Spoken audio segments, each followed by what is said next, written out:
Welcome to Monday's programme. How you doing? Have you had a good weekend? You have? You haven't? You have? Good for you. March 22nd it is. Start of a brand new week. 2 terrific guests lined up for you today. Do tweet to me. It's at BBG Richie on Twitter. Look forward to your company. It's the BBG, not the BBC. You're listening to the Richie Allen Radio Show, live from Salford in Greater Manchester. It's the Richie Allen Show, broadcasting live on richieallen.co.uk and multiple platforms around the world. And now, here's your host, Richie Allen. I will be joined in the second hour by Mark Boyarsky, great friend of mine, international speaker, author, and the founder of the Pure Energy Healing Academy. Terrific bloke, Mark in hour 2. Check out markboyarsky.com. Before that, who else would I invite to talk about the events in the city of Bristol last evening other than Tony Gosling, former BBC journalist and the host of the politics show thisweek.org.uk. Tony Gosling on Bristol this hour. In fact, in about 20 minutes' time. Oh yeah. I don't often give an old blast of the old theme tune. I thought I would today. Anyway, yeah, I'm all right. Nice weather here in Salford. Nice day, nice and mild, and I'm in pretty decent form. I'm still struggling with an old chest infection, and breathing is difficult in the evenings. But other than that, I'm fair to middling. Hi to Jimmy Godfrey. Jimmy says, Richie, give my old man Mel a shout out. He's a recent convert to this programme. And tell him, says Jimmy, that I absolutely bloody loved sharing a few scoops with him at the weekend. Sounds like you hadn't seen your old dad Mel for a while there, Jimmy.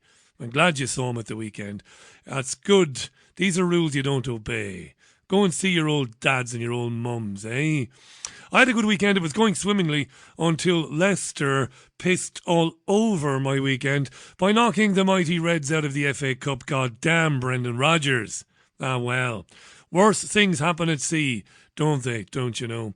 Hey, listen, despite claiming that he wants to lift restrictions by the 21st of June, the Prime Minister of this country, Boris Johnson, will ask Parliament this Thursday to extend his powers to impose restrictions until the end of September. This is big, and I'll come back to that in more detail in a moment, okay? Here is Boris Johnson, the Prime Minister, speaking today about the EU vaccine row and the prospect of a European third wave. And if there is a European third wave, well, the implications for the rest of us, Boris Johnson. I'm reassured by talking to EU partners over the last few months that they don't want to see blockades. I think that's very, very important.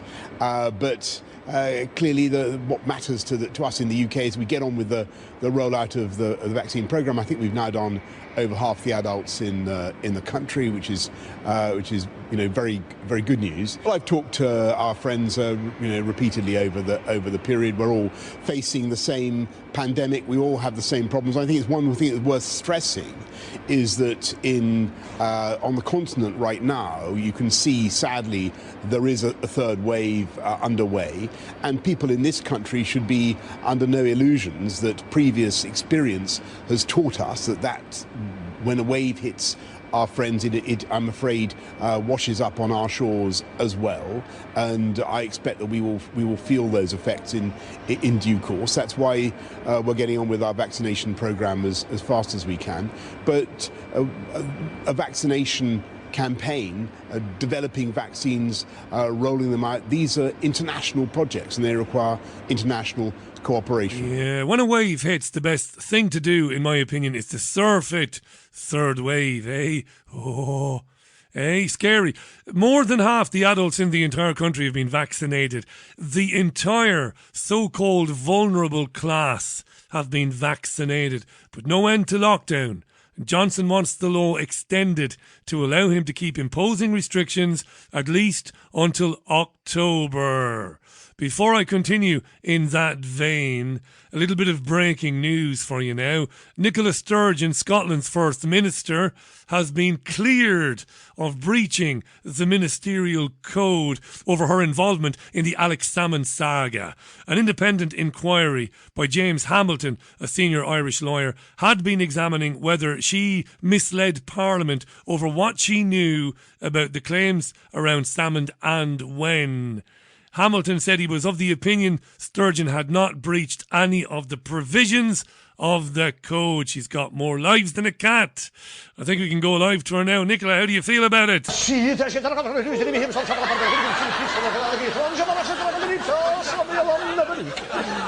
Yeah, she's fairly happy. I won't stay with that story because it doesn't really matter, does it really? Anyway, listen, I've written a piece today about the existence of the virus. I'm not claiming that COVID-19 does not exist. I wrote a catchy headline about why I suspect it doesn't exist. I'm saying that I'm open to the possibility based on a number of things that have come to light in recent times. That's all. It's worth a read. You might agree with it, you might not agree with it. And do, if you get a chance, go to the Mail Online today or tonight and read Dr. John Lee's piece in the Mail. It's exceptional, is his piece. He is a former pathologist, NHS pathologist, and he's written a scathing condemnation of what the lockdown has done. The Daily Mail itself today published its own analysis. Now, when I say it published its own analysis, it employed, did the Daily Mail, economic think tanks and other people to come together and to talk about the damage that lockdown itself has done to our lives. Forget about the virus, whatever it is. And it's a brilliant bit of journalism in the Mail, that article, and John Lee's subsequent piece. Check it out. It's tyranny, this. It is tyranny. It's a word that risks being overused and therefore losing its lustre. Maybe, but it is tyranny. Here's Laura Perrins. She's an Irish woman and co-edits the Conservative Woman publication. She was on Ian Collins' talk radio programme today. Here's Laura Perrins then. You know, we're a year in now to where, as I said, this Tory government has sought to crush basic civil liberties for essentially a year. So governments only ever want more power. Okay, they very rarely say, actually, you know what, I'm not up for it this time. So it doesn't surprise me at all that this Tory government is seeking to crush the right to protest even further. I mean, it should be a more proportionate balance. And you did certainly have some Labour MPs opposing it, but it seems not enough. You're co-editor of The Conservative Woman. I'm going to take Yes. a guess here. That suggests you are a Conservative woman. This is not the party you feel that you once supported. Would that be reasonable? Yeah, well, we've always said that, unlike other sort of conservative or Tory publications, is that we support conservatism. And one of those things is to limit the power of the state. That is, you know, small government is actually an incredibly important part of conservatism, and also conserving really important rights, like the right to protest. So we always go by the principle and what's proposed, and sometimes we will support the government and sometimes we won't. The last year we've pretty much opposed them because we believe that they have expanded the power of the state to sort of never before seen limits in peacetime, and this is just another example of it. And they've sort of rolled it up, this bill, with lots of other elements that some people will support, and they've sort of slipped this in, this as I said, criminalisation of peaceful protest, and it should be opposed. It won't be opposed, though. The Labour Party and the Liberal Democrats, or the illiberal Democrats, they will wave it through. It is going to pass. On Thursday, Johnson will be given the power to keep this nonsense going at least until October. It was announced in the last couple of days, you may have seen this, I wrote about it today, that there will be a national 1 minute silence at noon tomorrow. That's noon tomorrow, to mark exactly 1 year since the beginning of the first lockdown, and also to remember those who have lost their lives to coronavirus. That, sadly, will be followed by a vigil tomorrow at 8 o'clock when the public is asked to stand in their doorways with their torches or their phones or candles in their hands in a beacon of remembrance. That's been discussed today. I won't be participating in that, and I might be tempted. In fact, I am tempted to make a lot of noise around about noon tomorrow. Indeed. I've written about that as well, richieallen.co.uk. That is my website. There are bits of articles and stuff. There are things on there that you might be interested in, richieallen.co.uk. 9.5 minutes after 5. Mark Boyerski, R2. Tony Gosling, live from Bristol, in about 10 minutes' time. I do want to read your tweets as well, at BBG Richie, at BBG Richie. Nana Nessa, who got a mention on Sunday Morning Melodies, is on Twitter, has joined Twitter. She's now a tweeter. Her daughter Emma got her involved. How you doing, Nana Nessa? Says she's a mature lady, hasn't had a single vaccine because her mother was anti-vaccine in the 1940s.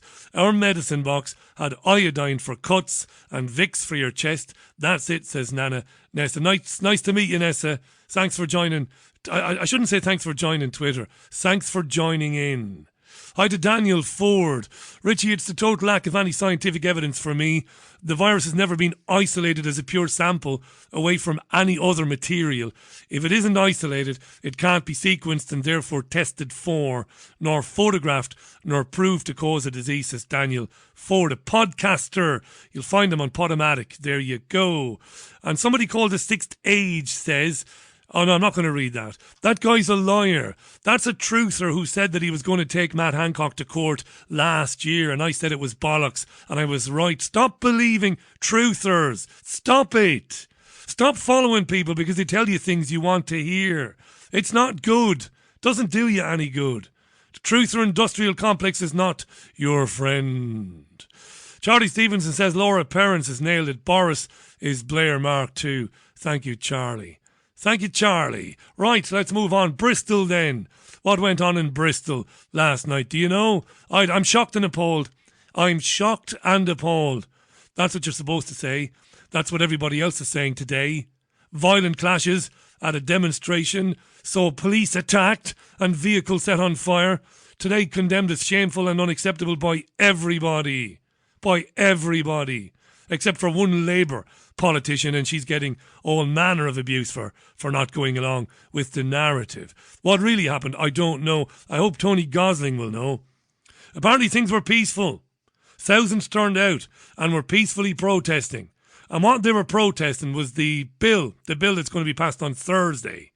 But not only the bill on Thursday, which will give Johnson extended powers till October, they were also protesting the crime and policing bill, which will give incredible powers to the police to shut down protests. It seemed to be very peaceful. The majority of people were peaceful. But then all of a sudden it kicked off. Why? Why did it? We'll find out with Tony Gosling. The mayor of Bristol is a guy called Marvin Rees. He slammed the rioters as selfish for living out their revolutionary fantasies. What the hell does that mean? Here's Marvin Rees. Well, I suspect that the agitators of the violence didn't really have anything to do with the protest or the declared aims of the protest at all. We have people we know roll around the country looking for any opportunity to participate in a demo. And any opportunity to live out their fantasies of being revolutionaries by attacking symbols of what they see as the establishment. And I suspect that's an element of, a very strong element of what happened in Bristol last night. Doesn't matter what the issue is, it's just an opportunity to live out their fantasies. But how does he know? There were thousands of people there. How can he speak for thousands of people, Maybe thousands of people are genuinely a little bit, pissed off at the tyranny they're watching unfolding in front of their eyes, maybe. And maybe they've had enough of it, maybe. I had to laugh at a ridiculous caller into James O'Brien's LBC radio show today. This is a caller now, not a guest. He spins quite a yarn, does this guy. He rings in O'Brien to tell O'Brien that his school friend was causing trouble in Bristol, allegedly. It's the conspiracy theories that are to blame, says this caller. This is pure vaudeville. Well, you oh, Lord, it's come one, come all then, really, isn't it? Absolutely, James. I saw people were there without masks on, which was already a red flag. Yeah. And then these same people had signs about saying, "Oh, don't be a New World Order sheep" and everything like that. Right. And I've just got a feeling, and I don't want to make assumptions, but I've got a feeling that they were the people there outside the police station last night, because I know. I mean, this guy was in my tutor group. He has a feeling now. He has a feeling that people carrying around signs that say, "Don't be a New World Order sheep," were the people at the police station. He has a feeling. He has a feeling. He doesn't have any evidence, but don't let that stop him, James O'Brien. At secondary school, he was outside the police station last night causing a lot of damage. And how would we describe him politically, if you don't mind me asking? It's only one person. He believes in the New World Order stuff. Conspiracy theorist.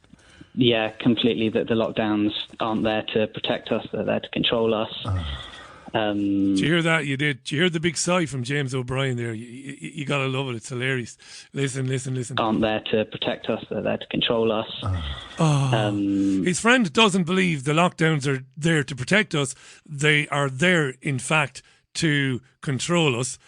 I would go along with his friend. I think it's self-evident. It's obvious now. But there's a cashless society. Back in the first lockdown, when we weren't supposed to be using any cash. Yeah, it sounds like his friend is very clued in. Cashless society is real too, you know. But one of the bit that I remember very vividly is before the protests really got going at all, before the march started, is this car tried driving through. It was just as the protest started moving across the road, and this one car tried driving through. And as it sort of got to the clearing of people, I saw this guy who was like punching and kicking the car and being really aggressive towards it. And the guy in the car obviously wasn't happy, but I was thinking, this guy's just trying to get through. You know, he's just going about his day to day, and you're... James O'Brien is national radio's answer to Dr. Hibbert from The Simpsons, laughing inappropriately. There isn't anything funny about a guy getting his car kicked in. You're attacking him, and he wasn't going quick or anything. He wasn't storming through him. And they've immediately resorted to violence. There's many worries here, aren't there? Multiple worries, because if Priti Patel is flexing some rather ugly muscles in terms of authoritarianism, she'll be delighted with what happened in Bristol. That sounds like a conspiracy theory. Absolutely. And I got back home and I was talking to my friends over Xbox, and we were saying... He got back home and then he spoke to his friends over Xbox. Wonderful stuff. This is the Richie Allen Radio Show. It is live, as always, from Salford, northeast, northwest of the UK, Greater Manchester. Great to be with you. Thanks for the tweets, by the way. Loads of them. Some alleged news organisation has said that the police car parked on the street that was vandalised had no tax or MOT. Some alleged news organisation. I can't name them. I won't name them again. They're wretched. You couldn't believe them if they told you the time in a room full of clocks. So don't be sending me that stuff. If you're going to send me stuff to show me some evidence, give it to me from a legitimate source, not from some bunch of muppets who said that teachers were eating babies in Hampstead. I can't take it seriously, you see. I just can't. I know you don't want to hear that. I know you don't. I know you're too immature to understand that. But if you're going to send me some information and claim that it's legitimate, please send it to me from somebody that is a real journalist, not from somebody who says that babies were being eaten by teachers in Hampstead, because that's just not good, right? This is the most listened to independent radio show in Europe, by the way. My name is Richie Allen. Welcome to the programme. It's Monday, March 22nd, 2021. Tony Gosling standing by in Bristol. He'll be with me in a moment. Later on, Mark Boyarsky live from Mijas Costa in Spain. Can't wait for that either. Now, this is what I'll be playing at midday tomorrow when the country falls silent for the fallen of coronavirus.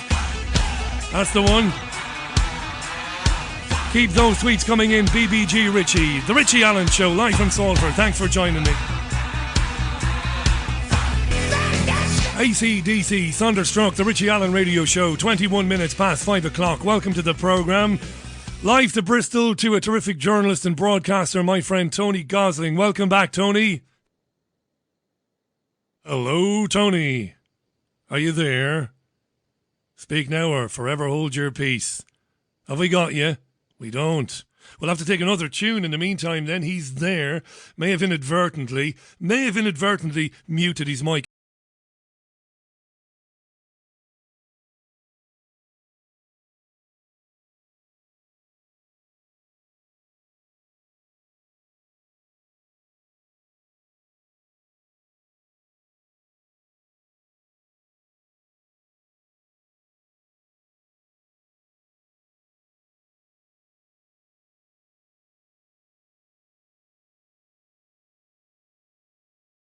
And the boys. Tony, welcome back. How are you?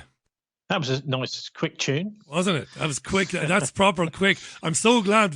I don't often have 2 or 3 in the player, but I did today for some reason. Thank God for that. Welcome back, my friend. What happened in Bristol last night, as far as you understand? Well, yes, okay, so you've got something going on which is really anarchists. I suppose it's a mixture of various people. It's fascinating, isn't it? Because the government's biggest, worst nightmare is that all these various protest groups which are springing up all start lining up against them. How really would they go nuts? But last night you've got, mainly travellers, squatters, anarchists, and Bristol's got a very large, in relatively speaking to most cities, anarchist contingent. People who have basically been thrown over by society in one way or another, whether it's just through housing, lack of housing, that sort of thing. And what happens is people develop a pretty radical point of view against the state, when the state is making all these promises of various sorts, and then they find that they're just left up with nothing, no chance of a decent job, and no chance of housing. Then this radicalizes people. So that's basically what and I would say those people are not something else. They are you and me. I was a squatter myself. I found myself without any housing back in the noughties for nearly 5 years, more like 4 years. And so I know where they're coming from. They are really angry about this police crime sentencing and courts bill. Priti Patel has put she's basically done loads of these Tory proposals and all squeezed them all into this one bill. And what it is really is it's a successor to and a far nastier version of the Criminal Justice Act that I remember very well from 1994. In fact, I went on the march in London against it, the Right to Party Act, which was stopped the raves and criminalised loads of activities that people used to do back in the early 90s. And this is an attack, an absolutely square-faced blunderbuss attack on the travellers. Now, in Bristol, we've got lots and lots of people who live like that. That is, people live in vehicles. Now, some of them are in a vehicle because they're homeless. Others are in a vehicle because they work during the summer on the festival circuit, on the festival scene. And there hasn't been a festival circuit and a festival scene last year at all. There hasn't really been one this year.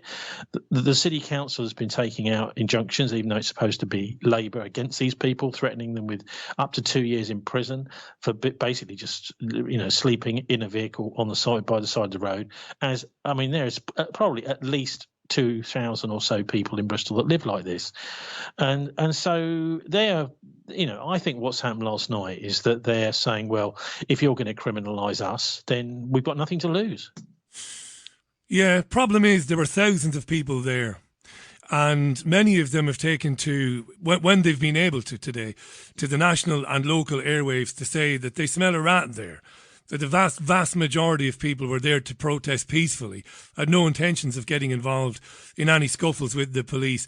And 1 or 2 have said, Tony, that this is classic police tactics or classic establishment tactics. Send in a few guys to cause a bit of bother so that can be filmed and photographed by the media and basically then obscure the real reason why people were there, which you've articulated brilliantly, by the way. But you're saying you do believe that these were genuine people that were causing trouble. There's a bit of both. And, I've come across several times, what usually a handful of agents provocateurs sent in there by the authorities. And it isn't necessarily the police doing this either. It can be landowner interests, people who actually want to see, the headlines, oh, isn't it terrible? The people are protesting against this bill. There are some people that want that. But I think the vast majority are genuine, basically now haters of the police. And the reason that they're hating the police is not because because they don't want to call them if something happens to them or one of their friends is injured or attacked or whatever, or whatever. It's because they are now being criminalised. Now, this new police crime sentencing courts bill, they called it "kill the bill," don't they? Yeah. That was the actual thing. That is exactly the same term which was used in the 1990s. Yeah, that's right. At the Criminal Justice Act, that finally became the Criminal Justice Act. That was a "kill the bill" demonstration, and they're not. They're which should we say cheeky, witty anarchists that like using these kinds of terms. Obviously, the old bill as well. They're being cheeky and they're being satirical when they're saying this. But at the end of the day, if they are going to be criminalised themselves, I don't think that they've got much of an option than to fight back. Some people are definitely, I think, are sent into these things to deliberately cause trouble, but then there is a genuine contingent of people who just see no other option than to fight back in one way or another. And I would use the analogy actually to the IRA in Northern Ireland, where you had the situation there where there was horrific civil rights discrimination going on against the Catholics. Then there was Bloody Sunday to rub salt in the wounds.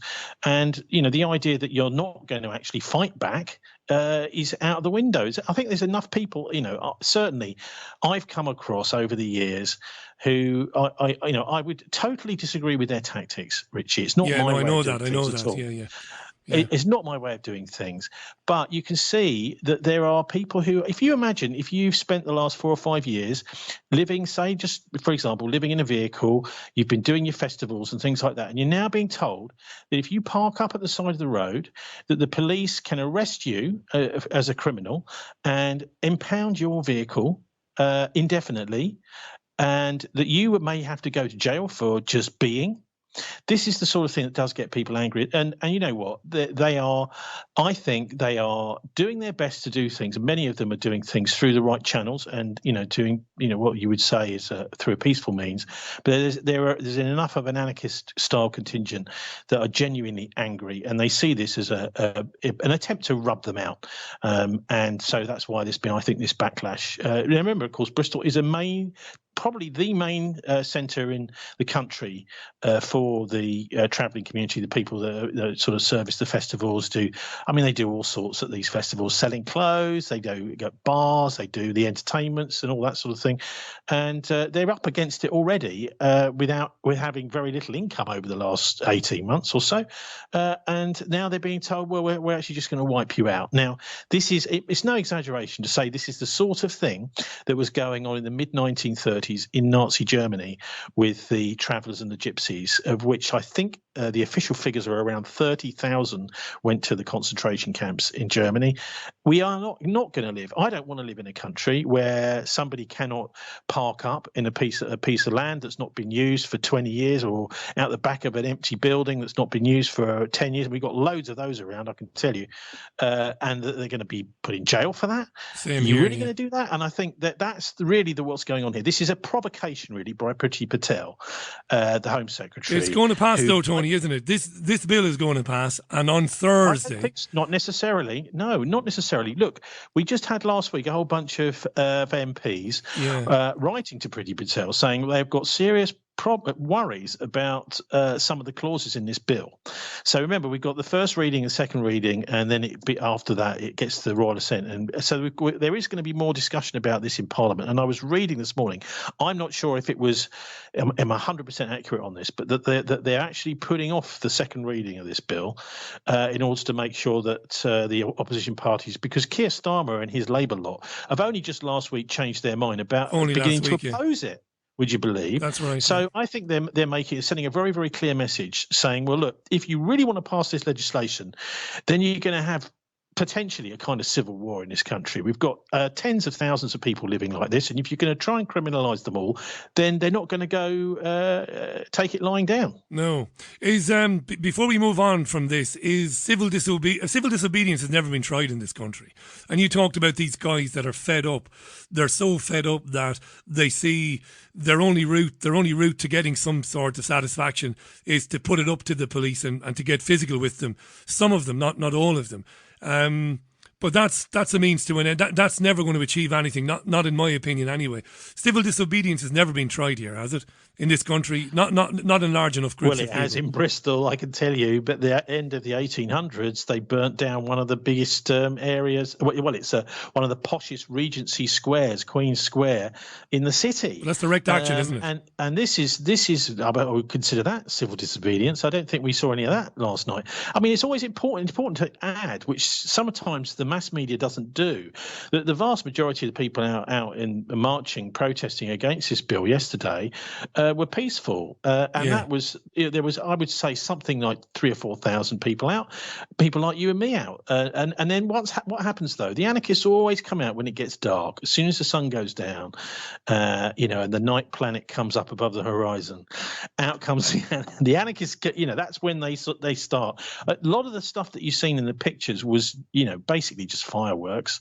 That's not a very sensible thing to fire at a policeman, but it's not necessarily as dangerous as some of the things that they could have been doing. And the whole thing, I think, is done for a bit of shock and awe as well, to make sure that that this sends a very strong signal to the country that this is not going to be some sort of little kumbaya picnic here, that we're going to take on the state. They are taking on the state because the state is taking them on. Yeah, but the problem is, before we move on and talk about coronavirus and the extension of the Coronavirus Act and the powers until October, the problem is it plays right into the hands of the establishment and the establishment media, because they show these photographs and images on television, on breakfast TV, they speak about them on breakfast radio, and it kind of scares the rest. Well, not scares, but it certainly gives a perspective, doesn't it, to the rest of the populace. The rest of the nation says, oh, that's a bit scary, they're a bit scummy, they're a bit thuggish, and like you said, there were thousands and thousands of other people there, not violent, and that just gets lost. But anyway, look, we could be here all day talking about that. I think it does to a certain extent. But look, I mean, you look at the Northern Ireland Troubles, what actually got the people sitting, talking around the table and got it all sorted out, I think anyway, was the massive bomb at Canary Wharf.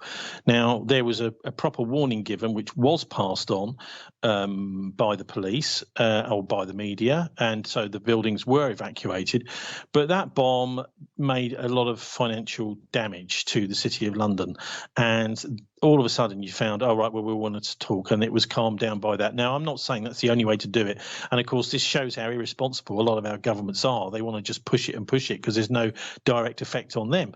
But when you get something which is going to cost the state a lot of money, it's going to cost insurance for big companies, that sort of thing. And nobody, actually, the only person I think who was physically injured in that bomb attack in the late 90s, I think it was in the mid 90s, wasn't it? Was a Daily Express cameraman who was told by the police, don't go anywhere near that lorry, it's about to explode. And he went right over next to the lorry and was killed when it did explode. So there were no other casualties, and it was just a lot of glass and a lot of financial damage. And once these big firms' insurance values go through the roof, then they're saying, come on, government, we need to get an agreement in Northern Ireland. And so I think there is a part to these sorts of, I don't know whether you would call that violence, non-violence. You're not actually having a go at a person, you're having a go at property, and you're saying, if you want to continue this war with us, we are going to cost you financially. Yeah, I don't agree with it. I'm an Irish Republican, I don't agree with that. I'm not saying I don't agree with you. I think you've summed up the tactics very well, but I don't agree with it. I mean, in the same year, 1996, they blew up a bomb in the centre of Manchester and did unbelievable damage. And it's not really the establishment that suffers when you do something like that. It's small businessmen and women who suffer when something like that happens. That's just my opinion. I've had Republican friends over the years. Well, I think it was when they decided to do it to the City of London, and I think actually the City of London, with its little red dragon everywhere, is actually the belly of the beast. So that was when I think that was some tactics changed. But this is just one thing, and I would hope to God that the Home Office, because Priti Patel, by the way, is she's in favour of the death penalty. She was booted out in November 2017 by Theresa May for lying about having all these secret meetings with the Israelis. Treason. We call that treason. Huh? Treason, we call that, Tony. She was International Development Secretary. She took a holiday and went to Tel Aviv and spent time with, as you said, with the Israeli cabinet ministers, and neglected to inform her party leader. That's treason. Any way you paint that is treacherous. Yeah. So they're going to have to get rid of this woman. I don't know how, but it's her is the problem. It's not the anarchists in Bristol. Aren't they terrible? They are doing what I think they have to do if they are feeling that they're about to be criminalised just for being, you are criminalised, and they're going to be locked up, are they? Just for having a horse and cart by the side of the road, or a gypsy caravan by the side of the road? This is just, it's not on. And also, of course, the right to protest in this bill being stopped in the way it is. You can only do a protest between certain times and certain times. You can't use a loudhailer, or a megaphone, otherwise you're going to be arrested. Yeah. All this stuff is police state material, And I think there's no clearer example of why the lockdown is being used as an excuse to move towards a police state than seeing that incredible breakup of that vigil 2 Saturdays ago by the police, which is being held in memory of a woman, Sarah Everard, who has been, it looks like, allegedly anyway, murdered by a serving diplomatic and royal protection officer. What on earth? And the police decide they're going to go in and smash up a vigil. Do you think those police are actually helping to stop the spread of coronavirus by going and beating up some of these women? I don't understand what happened there. And you hear about I don't know. The vigil was obviously a genuine thing, but the police response, they can't be that stupid. The police, you wonder about the motivation of the police and what's really going on there. I don't know that, but I want to move on though, because it's already 23 minutes. The motivation is important. I think we can use a bit of educated guesswork. Yeah, I don't know what's going on here with Priti Patel. I don't think this is Sadiq Khan or Cressida Dick. I think this is the Home Secretary, and I think she is so naive that she thinks we need to send a message out that nobody should dare to come out in public and demonstrate. She's not that stupid, is she? That's what she tried to do.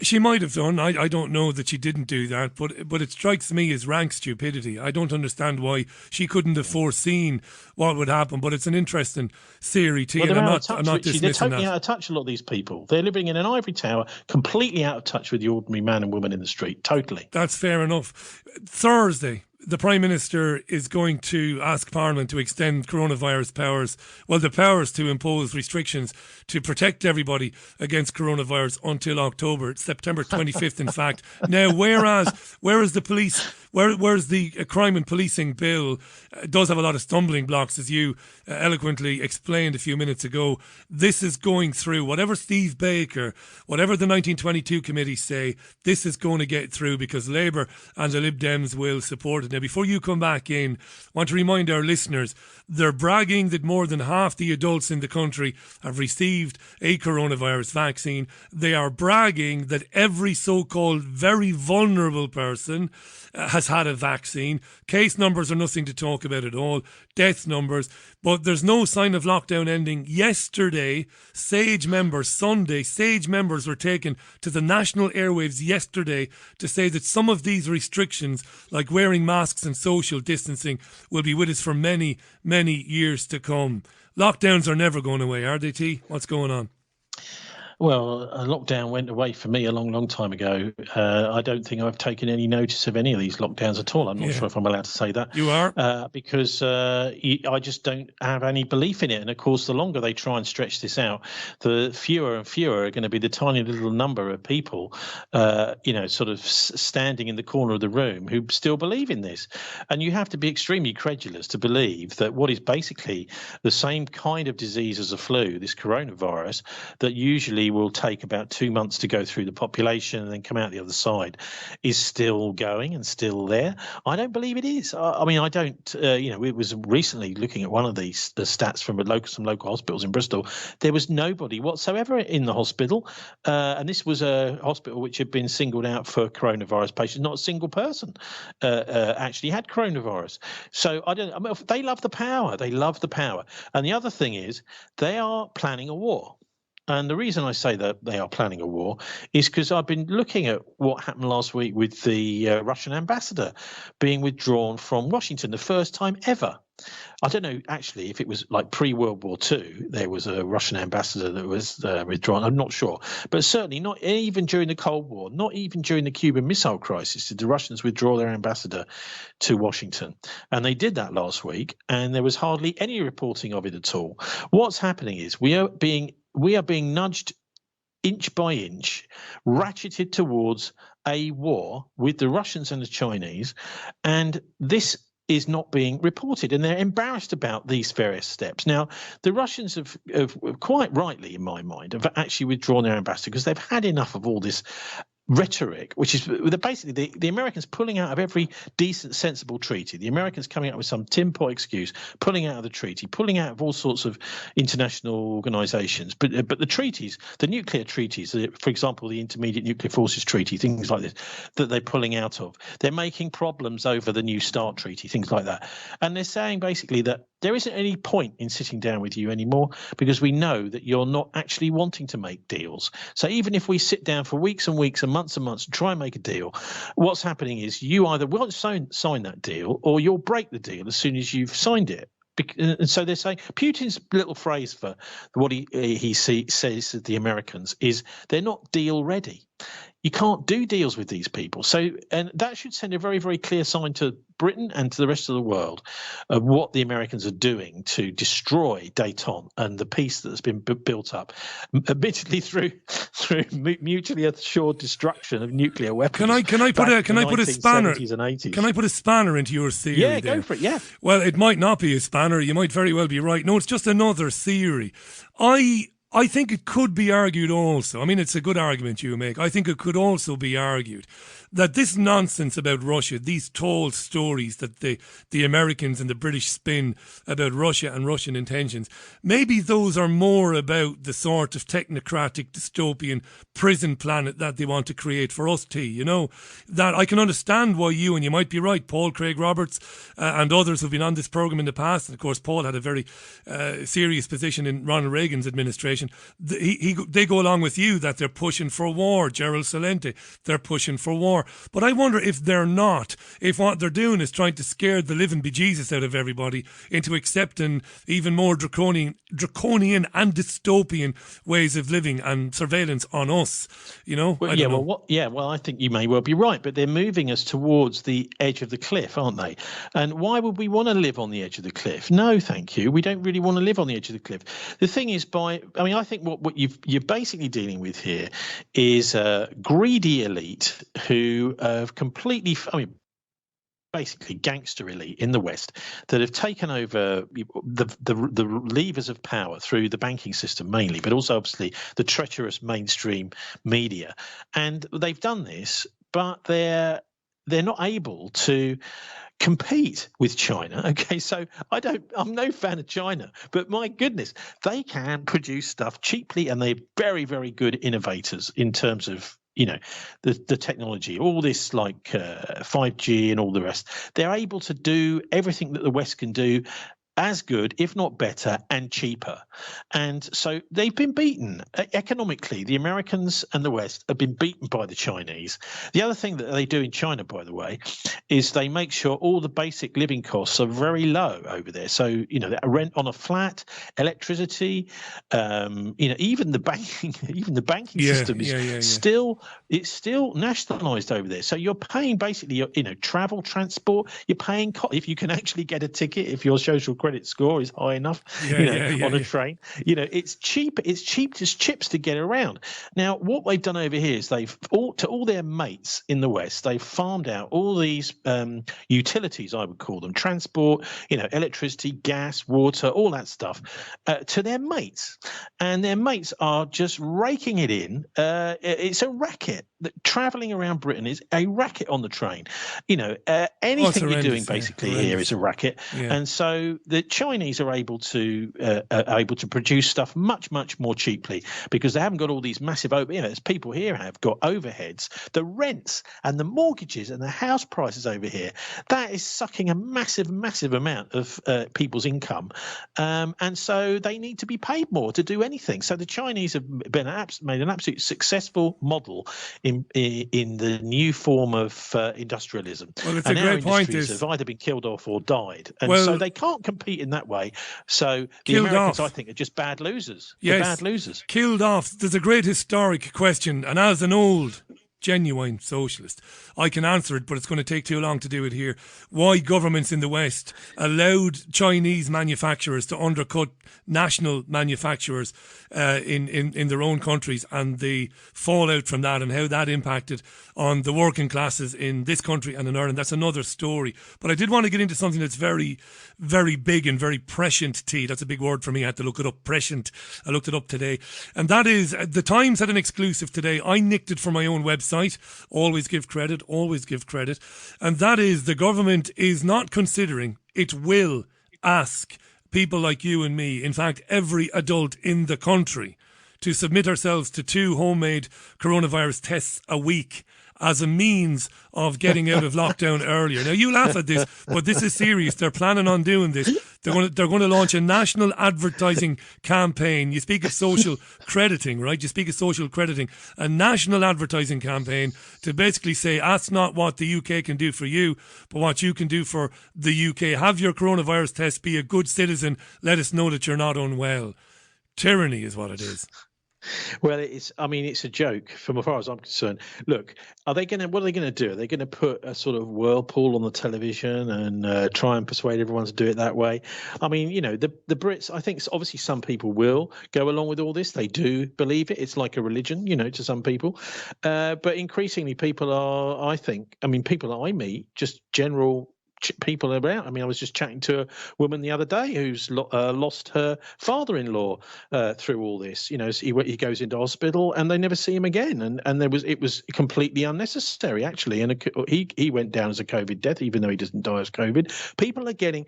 Almost everyone has been touched in some way by this whole business. Of course, we've all been locked down as well, and I think the scales are falling from people's eyes, Richie. The more they pile on the propaganda, I think the more people are waking up to the fact that it's a load of nonsense, and the idea that they can actually get people to do all these, nose swabs or whatever it is they want people to do. It's not going to work. I just don't think it's feasible. I think George Orwell, he left his job at the BBC World Service back in the Second World War, just before the Second World War. He said the thing is, guys, your propaganda doesn't work. You believe it works, but it doesn't. And it relies on people believing it. And to a certain extent, of course, he's absolutely right. A lot of people will, but it's a bit like, I suppose, natural selection in a cruel way to look at it. But maybe it doesn't matter, T. Hang on. Maybe it doesn't matter whether people believe it or not. And I say that because you make life miserable enough for people. They'll have it. They'll have the vaccine that they don't need, and they might do the testing. I hear you loud and clear. I like to believe also that more men and women in this country are engaging their brains and looking around them and seeing that this is nonsense. However, they can't change. What they can't change is these restrictions, is these measures, is the push for the vaccine. And I'm hearing from people. What restrictions? What restrictions? Well, you can't open your business. Most of them are in people's minds. Well, you can't open your business. It's not in people's minds, T. Tell them that's not in their minds. I'm afraid they are. We have to disagree on this. I went to one of these demonstrations in Gloucestershire, and the police all turned up. We're going to shut this demonstration down. There was about 4 or 5 riot vans and a very angry-looking police inspector. And the woman who'd organised it, actually, no, she wasn't an organiser. She was one of the speakers. She'd taken the trouble as a politics lecturer to go and actually print out a copy of these coronavirus rules, and she sat down on a tree stump with a police inspector, went through the rules with a red pen, said, look at this, and look at this. And you know what? The police inspector went over to one of these other people, and all the police, except about 5 or 6, got in the vans and drove off. Right. And she was pointing out that it was perfectly legal within the rules, blah, blah, blah, if you look at it in this way. So, I think there's a lot of intimidation here going on, and a lot of barrack room lawyers within the police force themselves. And I've heard anecdotally from quite a lot of people that once they've challenged any of these rules in court, that they've got nowhere. I think this is largely a media-led thing. And the background to all of it, Richie, is the whole ramping up attention between the United States and China. By the way, the Americans making all the running in that. And I don't know if you've seen that the 2 Canadians, the 2 Mikes who were arrested, in China after Meng Wanzhou was arrested, and she's one of this is how it all started. Really, it was the Huawei's assistant chief financial officer, or assistant president and assistant chair and chief financial officer, Meng Wanzhou, was arrested at Vancouver airport, and she's still in detention for nothing. Because the Americans put out an arrest warrant for her, and then these two Canadians were arrested over in China. Now, this is what's kind of kicked this whole thing off. And if they were to just arrest this woman who's not done anything wrong at all the tension would go. But then they won't. I don't think they will, because they actually love the tension. They love the idea that they're in control and they're in power, because they're a bunch of freaks, control freaks. They're certainly control freaks. 8 minutes to the top of the hour. Thanks for coming back, T. Just before we part company today, I mean, you still hold out some hope that this is not going to progress the way they want it to progress. You still see a light at the end of the tunnel in terms of I definitely people do. might Look, eventually stand up they're to still on curfew in Holland, for God's sake. Yeah. You know, we haven't had any of that here. Yeah. And to be honest with you, I think most of the police, the ordinary cops, can see this for exactly what it is. The rank and file. And they are not necessarily going to be intervening and fining people. If people have got a bit of a bad attitude, then they may well do that. But the last thing they want to do is to be chasing everybody around a builder that's going to his work. No, but they've done it, though. Him. They've bloody well done it for the last 12 months, T. What are you talking about? There was a grandmother sitting in her garden with her next-door neighbour, Summer, the other day, even reported by the BBC, and a copper went in there and told them to sling their hooks, get back into their houses. This is the thing. The police seem to be fairly happy to go and annoy people. We saw people having sex in a car somewhere in the Peak District, minding their own business. A couple. You know, how the hell did a bobby go up there? Some police officer went up there, banged on the window, and fined them 200 quid each. I love your optimism, but I see police officers all too willing to be authoritarian and to hand down petty fines for nothing. That's what I see. Some of them are, and those ones, and I think a lot of this stuff is specifically done to go on the television. You know, there is lots of this is put on TV. I can remember seeing. You know, there's a whole thing about, you know, we're waiting for you. The Welsh police up on a mountain pass on the Welsh borders, and someone's driving along, and the police pounce on them. This is for the stupid people, Richie. This is just propaganda, television propaganda. You know, there's lots of that going on, and I would suggest what goes on there is that somebody somewhere has a word with the chief constable and says, "Oh, we want some nice pictures of the police looking scary." Most ordinary police officers are not interested in this sort of thing. They're there to actually clear up crime of various sorts. Obviously, you know, when they're ordered from neighbouring forces to protect Bridewell Police Station in the centre of Bristol yesterday, they will do that too, and they'll get paid some very nice overtime for it as well. But they, I think, also will be sending the message back very clearly that we do not want to have some sort of massive confrontation with, you know, thousands of people, in fact tens of thousands across the country, turning all these people into criminals and trying to lock them up. You know, that will be a part of the message that is going back today, I would imagine. T, thanks as usual. Thisweek.org.uk, the politics show, live from Bristol, Fridays. Tony Gosling, Bristolian honorary. By birth, aren't you? You were born in Bristol, weren't you? I think you were. South London. You're a London boy. Yeah, you decamped to Bristol. That's right. It's a little bit less hectic. And also, the other lovely thing about Bristol is, I mean, I found London is it's like the belly of the beast, man. Really is. And you get all these people going into the city of London on the trains every morning, you know, and they look like death. And then when they come out of the building, they look like they've had some sort of a blood transfusion taken out of them. You know, they look even worse when they're heading home, you know. But Bristol is much more sort of it's a traditional, I suppose, you know, medieval city, and I've certainly been able, I think anyway, to get my head around the way it works and the power players, etc., which is something I could never manage to do in such a massive city, an important international city as London. So I love Bristol. I love that part of the country. You know, we've got the Brecon Beacons very close by, the Quantock Hills, the Cotswolds. You know, almost everywhere you go, it's gorgeous around there. So, you know, that's why I'm in Bristol. Brilliant, mate. Thanks again. Thisweek.org.uk. You've been listening to Tony Gosling live on Monday's Richie Allen radio show. Cheers, tea. Thanks for that. It's exactly 5 minutes to 6 o'clock. This is the Richie Allen show. It is live from Salford, Monday to Thursday at 5 o'clock. If you've missed any episodes ever, you can catch them on podomatic.com. That's where it's archived. But all of them are on iTunes, Spotify, and your podcast provider, whoever that might be. Tell you what I'm going to do. I'm going to play Queen again, because I interrupted this when I briefly lost contact with Tony. Back with more after this. Freddie and the Boys, yeah. Queen and You're My Best Friend on the Richie Allen radio show.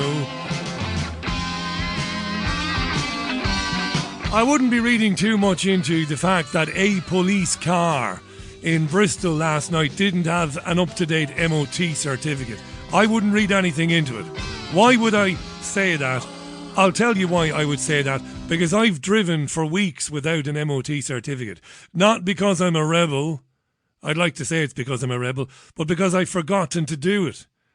You know? I've forgotten to do it. I think I've gone a couple of months at one stage, maybe the second or third year after I returned to the UK, a couple of years after I returned, I went a couple of months without the MOT until it was pointed out to me. And I went, be Jesus, yeah. All right, I better get it done then. Doesn't prove anything. It's one of those, it could be something, it could be nothing. You know, Truth or Industrial Complex sees false flags in everything. That's why it's worthless to me and I have no interest in it. And it pisses some of you royally off. Or you get really upset with me. Because you can't handle the truth. You can't handle the truth. Son, somewhere in a place you don't talk about at parties. You don't like the truth. I could never endorse anything that was said by a man who laughably told his tiny audience that teachers and citizens in Hampstead were killing, eating, cooking babies at a primary school. I could never. Once you start going down that road, you're finished in journalism. You were never a journalist to begin with, but you're finished. This industry, journalism, you don't get a second chance. You don't get to tell people lies.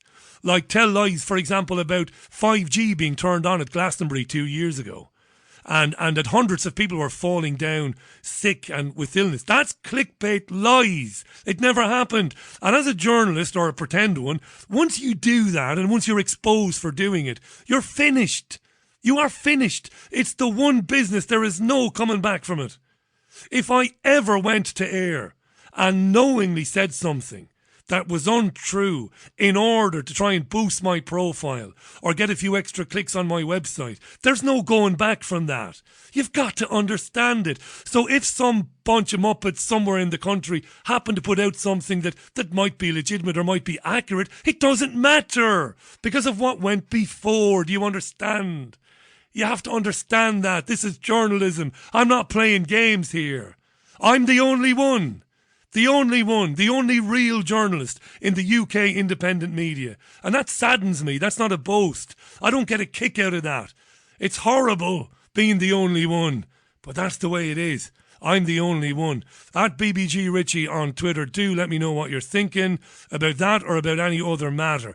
Let's get my next guest back on the programme. Can't wait to chat with him. He's an international author. An international speaker even. He's an author. His books are terrific. I've got some. And he founded the Pure Energy Healing Academy some years ago. Check out his website. It's markpajewski.com. Welcome back, my friend. How are you? Oh, brilliant. Always happy to be here, Richie. It's always a butterfly tummy feeling to think that, you know, to be able to share truth, which is these days suppressed by mainstream. It's lovely. It feels like a breath of fresh air. And just before I say anything, I literally have thousands of people saying to me, please say hello to Richie. We love you for all you do. And that's very kind, Mark, and say hi back to them. I really appreciate it. Before we get chatting about what we're going to be chatting about, when you were on last, I know you reluctantly got into it. You talked about concerns that the mRNA vaccines, which are obviously experimental gene therapy medicines. They're not really vaccines as we would have understood them in the past. You were concerned, you'd spoken to one or two people, that healers were going to struggle to connect with people who might have had one of those vaccines. And you talked about it generally. You didn't make any highfalutin claims, to be fair to you. But I have been asked by people today, knowing that you were coming back on, to say, have you heard any more of that? Well, that's an interesting topic, and it could be a topic talked about for over 2 or 3 hours. Richard, the problem with life is that things aren't cut and dry, that simple. Each person has a unique energy, a unique life, a unique DNA structure. All of those things are all part of our uniqueness. So to say that this is going to affect everybody equally is absolute garbage. It can't be. It takes time. So as a healer for 16 years, I can look back over those 16 years and say, okay, guys, I've worked on clients who have autism. This is what I've seen over the length of time, over 16 years. That will give you more of an evidence-based argument towards the truth. That's how I feel it should be, but at this moment, I'm up to 101 people who are contacting me daily of people who have taken the vaccine, not just once, but twice. People who are going through tremendous stress, to friends and family who have lost their life. And it's soul destroying to see what I'm seeing. I came to you at a point where I said this is more of a spiritual war. So it depends what you're asking me. Are you asking me on a physical, or are you asking me on a spiritual point of view? Because there's two different topics of conversation. Which one do you want to know most of all? Yeah, I'm not even qualified to even say that, really. It's just, the black and white idea, the idea that if somebody takes this stuff, that then makes them, dare I say, immune to spiritual healing. Does it make it impossible? That's the thing, isn't it? It's what we got into. Okay, so up to now, I started on a couple, then I went to 13 when I finished with you, and then I continued. I got an influx of messages from people who said, oh my God, Mark, I don't really know you, but please can you help? My mother's just had this, my grandmother's had this, I've had this. I've got streams and streams, over 100 now, of people who are saying that I do not feel how I used to feel. A lot of people are saying what I believed is true. There is a disconnect between the spirit and the physical in the human body from this RNA, DNA, life-changing poison, I would call it, because it's a foreign entity, which means that it's not natural. So you can say it's poison to the body because the body goes into shock. That's why when the needle goes into you, you feel pain. Well, if you eat an apple, if you eat fruit, you can feel the healing from that. So it's a foreign entity, it's an alien, and the body goes into shock because it doesn't know what it is. So therefore your body starts to fight. But that is the physical side, and I don't know how long that's going to last, and I don't know when it's going to start, so we can't predict that. That's the problem. But I can tell you on a spiritual level that it really concerns me very much. And from other healers that have contacted me and said, Mark, I've been dreading doing a healing session on anybody who comes to me after this RNA DNA vaccine has been administered, and they've all said it really hasn't worked. What do I do? And for the first time in my 16 years, I've said I don't know. You don't know. Well, for now, you don't know. This is interesting, and I can say that the VAERS system of reporting in America and the yellow card system of reporting in the UK, they've been overwhelmed with tens and tens of thousands of people who've said that they've had one of these vaccines and had a very, very serious reaction to it. A reaction that put them out of commission for 2 or 3 or 4 days. Obviously, our media is not reporting on that. but it is true. You can see this yourself if you go looking on the NHS websites and on the websites in the United States. Mark Bayerski is our guest, markbayerski.com. That's the website. I'll tweet a link out to it, but I know you've been on it before. I love chatting with you, and I mean that, because the conversation goes anywhere and everywhere. There isn't anything you're not comfortable with venturing an opinion on. One of the things that comes up all the time, because I don't do enough of this on the programme, it's hard news analysis most of the time, and I don't do enough of the spiritual or the esoteric. I'm well aware of that. It's just how I am, but I hope to change that in the future. Maybe the time is now. But people say to me all the time, and I mean this, and I can name some of these people, Richie, what do you think? Is this the end times? And if it is the end times, does that not necessarily have to be a bad thing? And I thought there's no better guy to answer that than Mark Bayerski, or give an opinion that it might be the end times, but that might not necessarily be something to fear. It feels to me, Mark, when I was in radio in 1999, I didn't care about 1999. I didn't care about 2000. I didn't feel that we were coming to the end of anything, or that this was a big change. I felt pretty okay with it. I didn't care about the millennium bug. Nothing came of that. We got on with our lives. But I do find myself feeling that this is the end of something. I bet you get asked that all the time, do you? Yeah, I do. And a lot of the times I answer in the way that I only know, which is that everybody has a life circle. And that circle can happen at any given moment. It's just this one is a bit bigger, and a lot more are feeling the effect of this circle. And the circle of life is the end and the beginning. And normally at the end of the life circle, it's a beautiful moment for the beginning.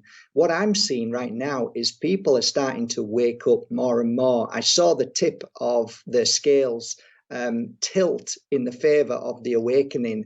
And people will argue with me now and say, you know what, they're not awake. They're all going for the jab. And I'm saying there's a lot of media push that's saying that they're going for the jab, but that's deliberate. That isn't real. It's all fake numbers, because as we know, everything is fake numbers. That's how they work it. Fake numbers in politics, fake numbers in every walk of life, whether it's shares.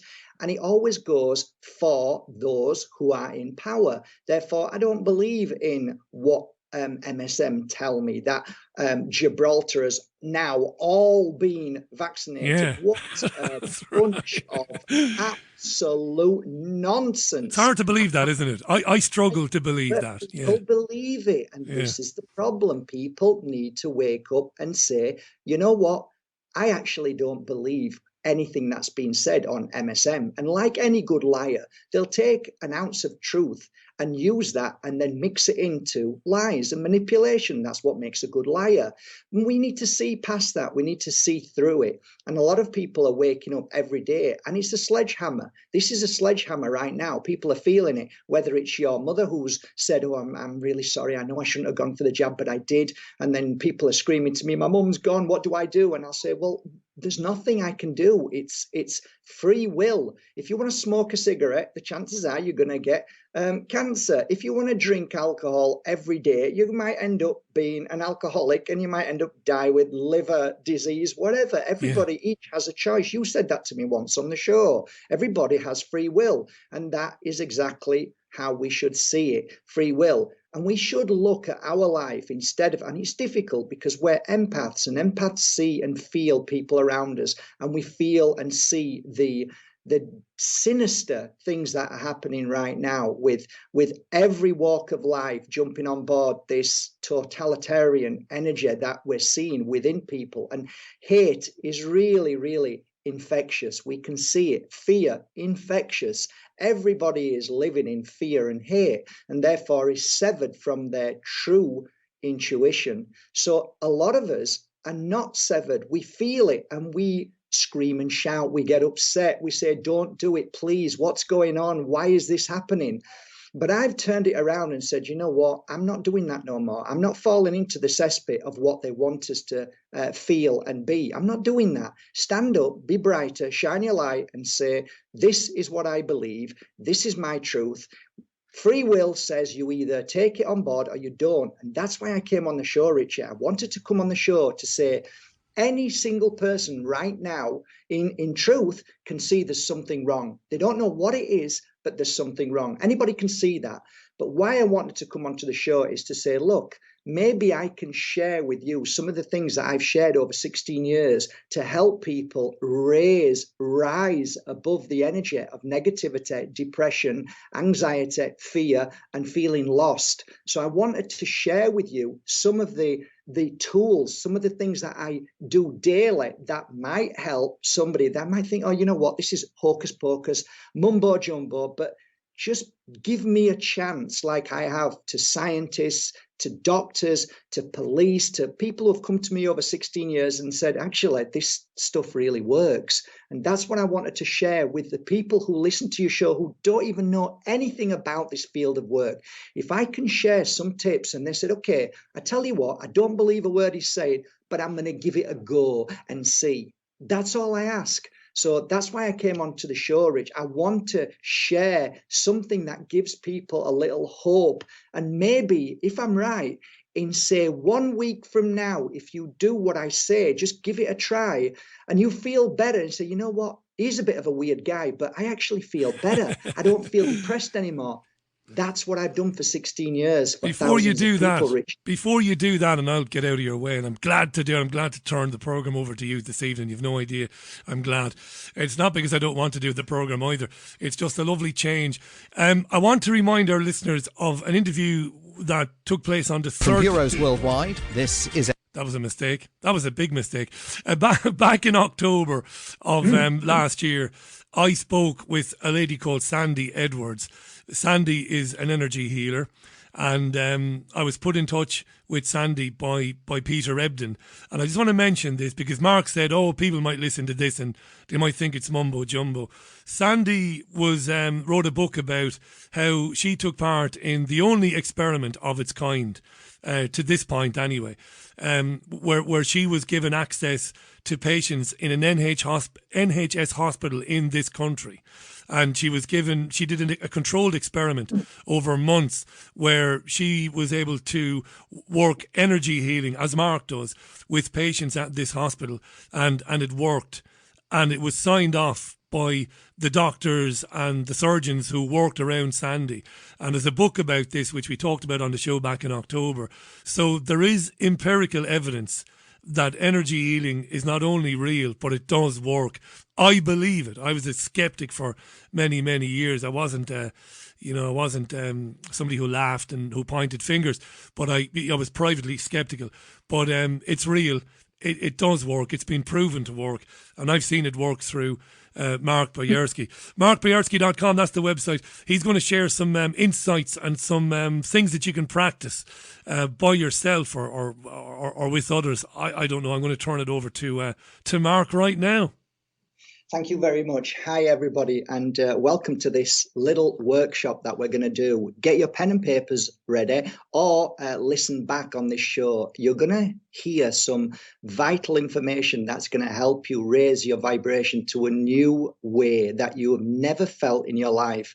It's going to get you aware. It's going to get you even more awake in the sense that you feel the strength as a warrior within to be able to cope with the stresses and the burdens of life. The first thing I'd like to talk to you about is water.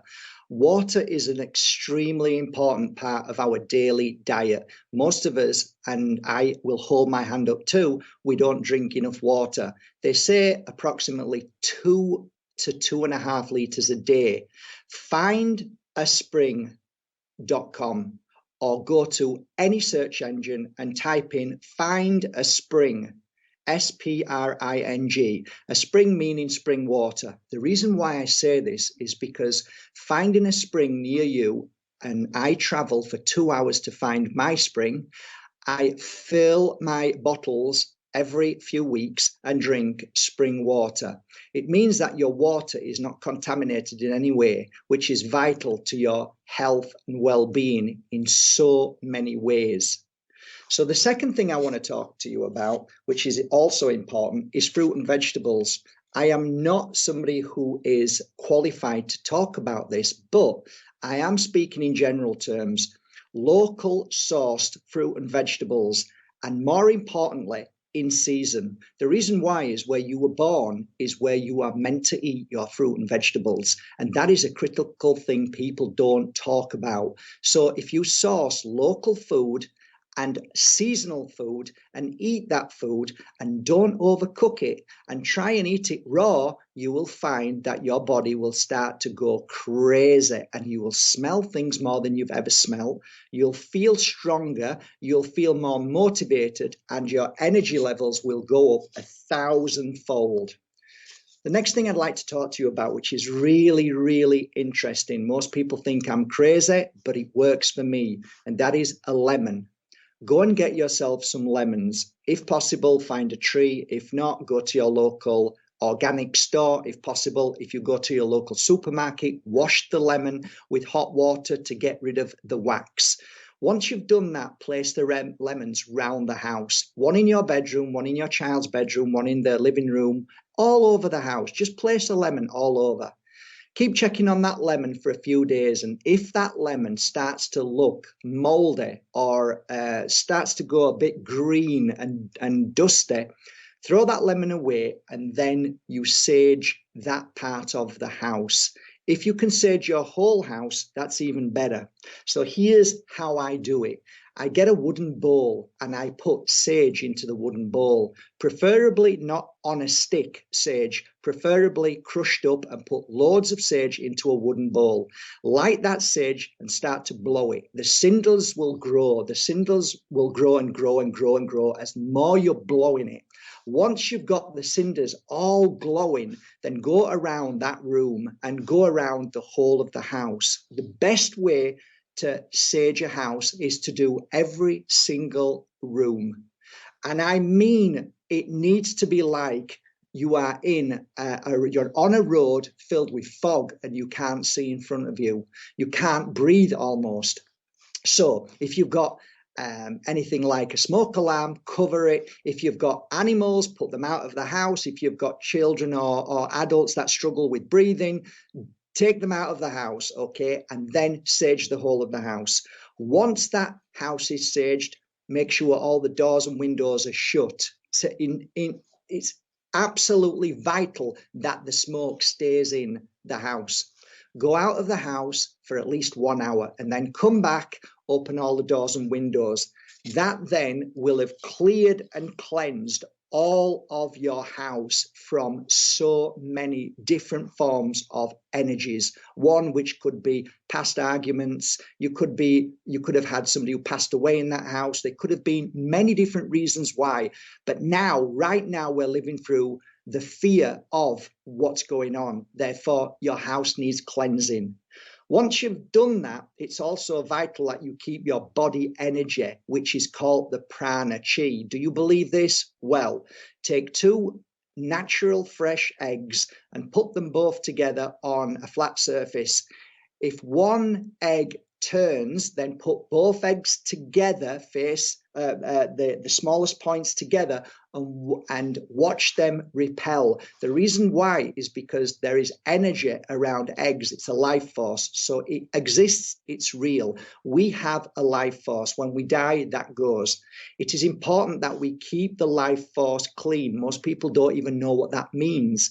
And the only way most of us gets that cleansing from life force is walking in the air or brisk walking or running. But there are ways we can do it in the home. And one of those ways is sea salt. Sea salt is an amazing way to cleanse and clear your energy. So have a sea salt bath.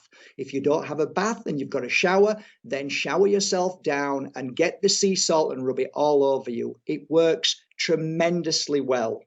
The second thing on my list that I feel is really vital for cleansing your body energy is something called Palo Santo. I hope you're writing this down.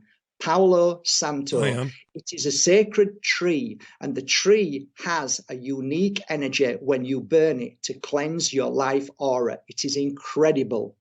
Also, it's good to know that sage, if you want to just sage yourself down, you can do the same thing with a bowl, but around your body for 5 minutes. So these are certain ways that help cleanse your body. The other thing that I wanted to share with you as well, with the art of protection and healing your body force, is crystals. I've worked with crystals for 16 years. I remember playing with a crystal one day and didn't really know what it was, but I played with it and I was a healer and I didn't know much about crystals. I was just an energy healer. I played with these crystals for many, many, many weeks. And one day I was sat with a client and just having a coffee. I put the crystal down out of my pocket because I used to work with it just out of natural ways. It was like I just put it in my hand and put it on the client and wondered why I was doing that. But the interesting thing is, when I was sat having the coffee, a little girl, which was the daughter of the lady I was talking to, little girl, she grabbed the crystal and she held on to it so tight. So of course I let her have the crystal. A few weeks later, I had a phone call from this very lady and she said, I want to tell you something, Mark. I said, please tell me. She said, my daughter is a changed girl. Okay, why? Well, prior to meeting you, she was a sufferer of bullying at school, and she also suffered with panic attacks. They were night terrors. And I went, wow. And I said, and? She said, they've gone. And I said, okay, how's that happen? Because I didn't do a healing session on her. She said, the only thing we can really put to the point where this change happened was when she held a crystal that she got from you. And I said, really? She went, yeah, the night terrors have gone and the bullying stopped. And I said, as I do, a critical thinker, have you changed the diet? No. Has something happened in the house? Do you play different music? Have you done it? Nothing, Mark, has changed. At that point, I realized there is something really important with crystals and they help.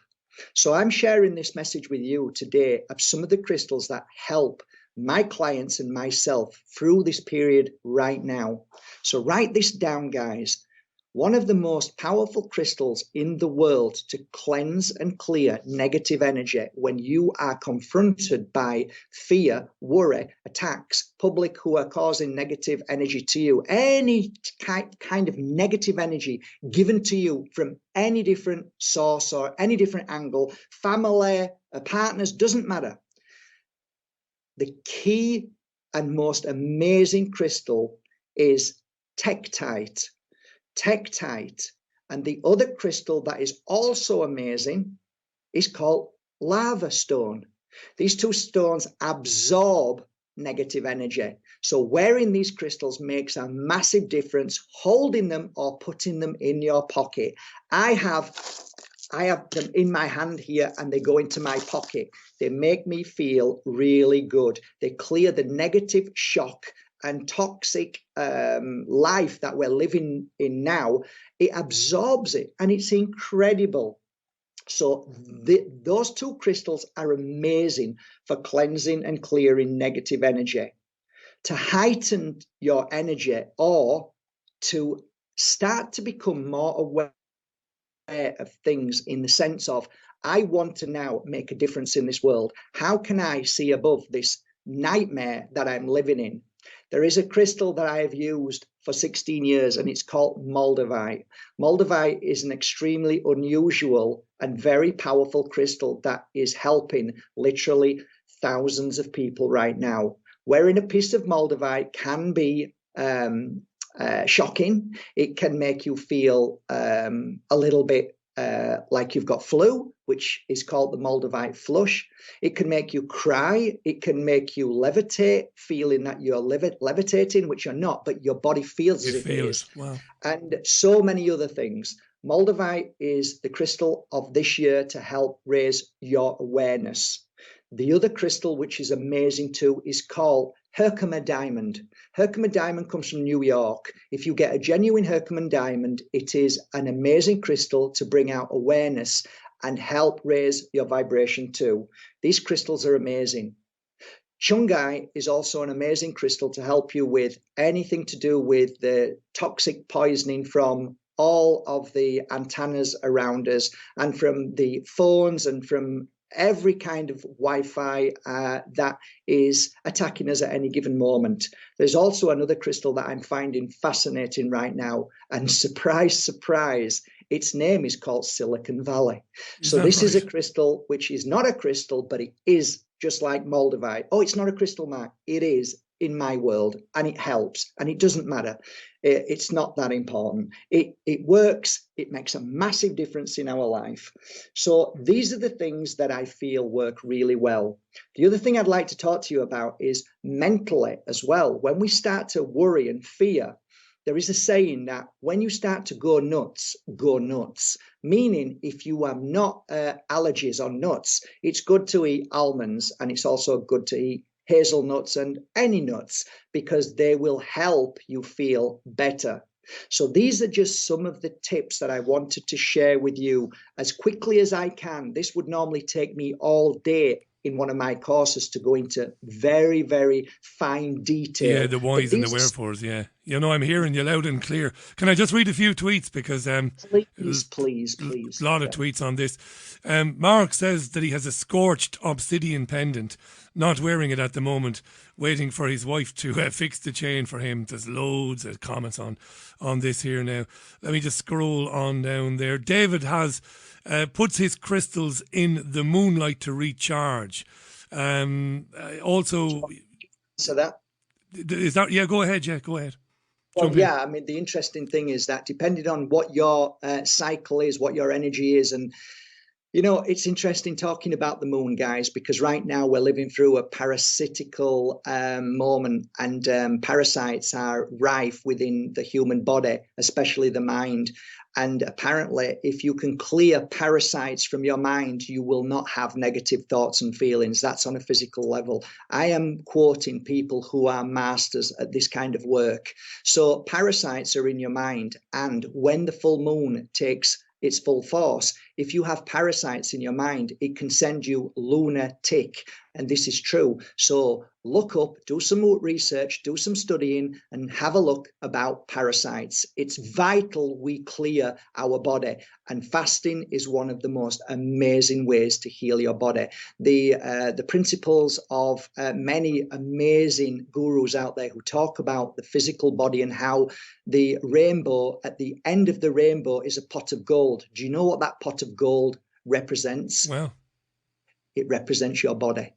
So when you eat fruit through 7 days, the fruit of the color of the 7 colors each day, you will then reach the pot of gold. But it goes into more and more detail. But like I said, these are things that are fascinating, which have been suppressed, hijacked, and told us that all of this is nonsense and crazy. If you drink a glass of lemon juice every morning, you will detoxify your liver, you will detoxify your body, and it will make changes that you have no idea. It's incredible. Loads of tweets, by the way. Lucy says, wow, I've been using these techniques for a while and they've made me so much better, says Lucy.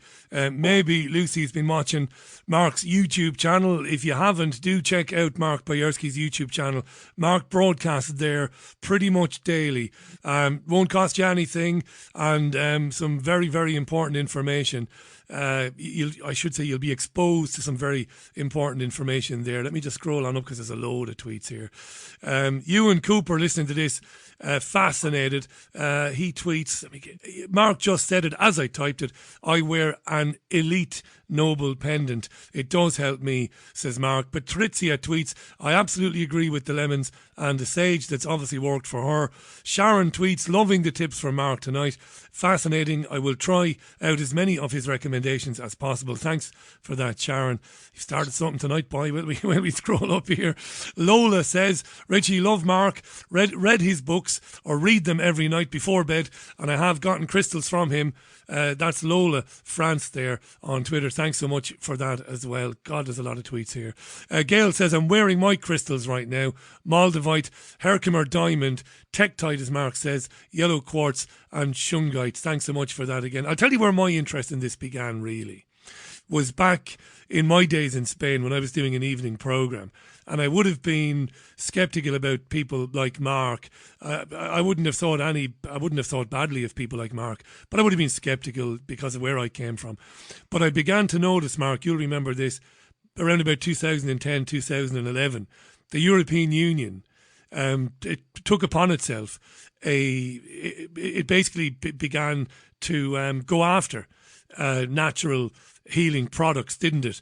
Not just products. Big time. Like that, that's right. They big time in America and in Europe. And I remember thinking, wow, a lot of these things, I wouldn't call them products, I would call them herbal treatments that you might use yourself, Mark. I remember thinking at the time, a lot of these things have been used by people going back thousands of years. The ancient Chinese used them. And that's where my I suppose, attitude began to change, because I began to think, why are they trying to destroy this stuff?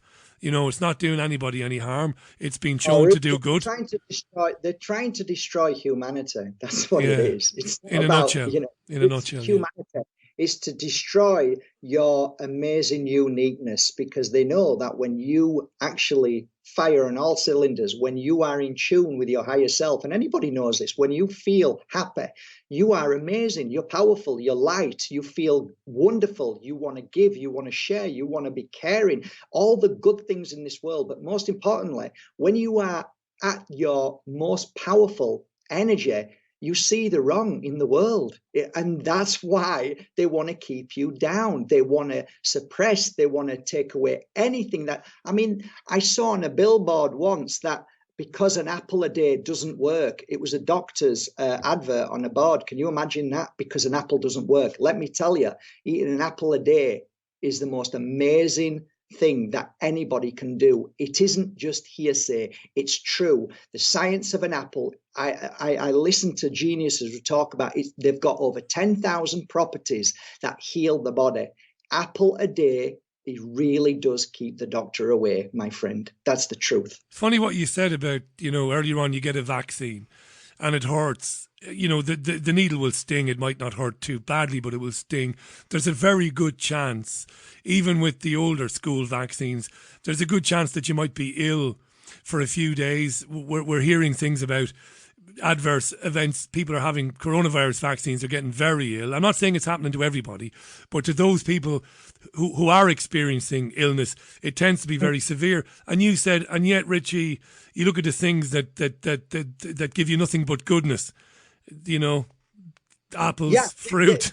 They attack anything that's good. They attack anything that heals. I mean, if you push natural living, you're going to kill the pharmaceutical industry instantly, because people don't need to go. If you help children understand the real nature of their body, if you help them understand what real food is and what real compassion and love and kindness, and if you really try and help a child step into their power, you will create a world of amazingness. You will clear the fear. You will have nothing but love in this world. But what does the system do? The system suppresses children. The system makes them obey. So straight away, you have no power, because you have been that power has been taken away. And I've said this before. We are also, I myself had to realize as a father that I can easily put on all my negativity onto my children easily. Now, most parents say, you know what, I'm going to teach my child to be a better person than me. You know what, guys? You can't teach your children to be better than you, because they'll mimic you and they'll do exactly what you do. So if you want to help your children, you need to help yourself first. You need to change your pattern, which is the hardest thing in the world, to change a pattern of your mum or your dad or the pain and suffering you've been through. But this is what life is about. If we want to create a new world, it starts with you. We're the only species on planet Earth. We are, as in people, that must pay to live. Yeah. To live. We don't think about that often enough, do we? Every other species, cooperate. We don't think about it. No. It's of one thing. Mainstream media. TV. Yeah. I mean, what do they push? They don't push that. They push handbags. They push holidays. They push the new car. They push the bigger house. They push the better job. What people see is what people know. Their mind only knows what they're being told. So all we know is that. But when you step away from that and you say, you know what, I've had enough of this, there's another world out there, another world of a new way of thinking. Actually, it's an old way of thinking that has helped a lot of people in this world many, many times around. And you guys need to step off this roller coaster of negativity and fear and say, I'm not buying into this no more. I'm changing my life and I'm going to create my own life. And you might say, but Mark, I'm stuck. I can't do anything. I'm at home. I'm in prison. Well, you can change your life. You can start by just taking these simple steps like I'm showing you now, like I've talked about, and you'll find yourself starting to have your own power, your own thoughts, instead of the thoughts that were drummed. And it won't cost you anything. It's not going to cost you anything to do that. No, absolutely. Yeah. The best things in life are free. Mark Boyarsky is our guest. The time is 23 minutes to 7 o'clock. That's UK time, of course. It is Monday's programme, March 22nd. Richie Allen with you live from Salford here in the Northwest. Mark, I think, is in Mijas Costa. I always get it wrong. Are you? I hope so. Are you in Mijas Costa today? You know what, Richard? I'm in a mobile home travelling around. You told me the other day. I'm an idiot. Of course you are. Off the grid, God. getting around and enjoying life, putting my feet on the sand, which is sand, Mark. is crystals. I put my feet into the sea, which is the most powerful vacuum cleaner for negative energy. Yeah. And I'm taking in the sun, which is vitamin D, which is the most powerful vitamin D in the world. Thanks for. Look. It's very unlike me not to remember a conversation. Of course, I remember speaking to you the other day. Of course, you told me that, and you explained exactly where the van was situated and what you were doing there. It sounds absolutely idyllic. Since you mentioned crystals again, now I spent some years as a tour guide at Waterford Crystal, a great old Irish institution, Waterford Institution, which is still there in a skeleton kind of form, but the factory closed up many years ago. Do I understand about crystal? Can you explain what crystals are physically? Because when I think crystal, Mark, I think what separates crystal from glass, I think, is that there's a lead content. Is there? Right. Interesting, Richard. So what you're talking about there is something made by, I presume, sand. Yes. and blown. What I'm talking about is minerals. Yeah. Minerals. So basically, Mother Earth produced a certain healing crystal or a healing product, which the earth does. That's what it does. And it makes a certain vibration in that particular crystal. So every crystal, no matter where it is, so let's say that you want to forgive your father, forgive your mother, or forgive somebody, your partner, you would go and get a crystal from Pune, India, called Cavansite. Now, Cavansite has an energy of forgiveness. The reason why I know this is because I've worked with crystals for 16 years, and each crystal holds a unique and very unusual healing energy to heal people in different ways, spiritually and physically. Don't ever forget that. The physical properties of a crystal is amazing. So what I talk about in a crystal that has been dug from a ground is this. It isn't the vibration of water, and it isn't the vibration of rock. It vibrates in between, and it has a unique energy of also absorbing and holding memory. So when you pull out a crystal from Brazil and it's, say, an amethyst has a unique energy which is very, very high vibration to connect you to, and I know you're going to think this is crazy, but it helps connect you to the spirit world, which means that you can feel your family around more than you do if you don't wear it. It's incredible. And it's a high vibration crystal that people use for yoga, meditation, Pilates. They use it for psychic work. They use it for mediumship. All of those things that people mock and laugh at. I don't think you're crazy. Can we stay with this for a minute? Because this is really, really interesting. I certainly don't think this is crazy. Now, I'm far too honest to say that I go along with it entirely. Now, that doesn't mean that I'm saying that you're wrong. I'm not. I'm saying that I don't know. I believe you. I believe you've had these experiences. Yeah. I just don't know, you see. Like, Yeah. I think if I am surrounded by people important to me that might have passed on, I think, well, they haven't passed on then. They haven't made it to the next stage or whatever. So I just don't know. Like, I met people like you over the years, one or two. I've not met many people like you, it must be said now. But I've met one or two people that I've known to be 100% sincere and honest and decent. And they've said, Richie, yes, they've talked about the energies left over in places. And I go along with that. And I still don't get it about the spirits. That's all. It doesn't mean anything. It's just me saying how I feel about these things. Sure. What do you mean when you say you don't get the spirit? Do you believe that when we die we turn to dust and our spirit just disappears and that's it, we're finished? No, I used to think that. I used to be pretty certain, but not anymore. Yeah. Change your mind, Richard, because it's interesting. You could say this about anybody. Yeah. I sat with scientists over the years who sat with me and didn't believe in anything I did. When I sat with, I've told you this story before, the most profound one for me is when I didn't even realize why this young lad brought his father upstairs, sat opposite me. I started looking for this young boy. When I finished, the guy said, well, that's interesting. And I said, oh, what's that? He said, you got 96% accurate of what you've just said there. And the young boy, who was about 20, turned to me and said, thank you so much. My father's a scientist. That says a lot when people come to me I know nothing about. Don't doubt it.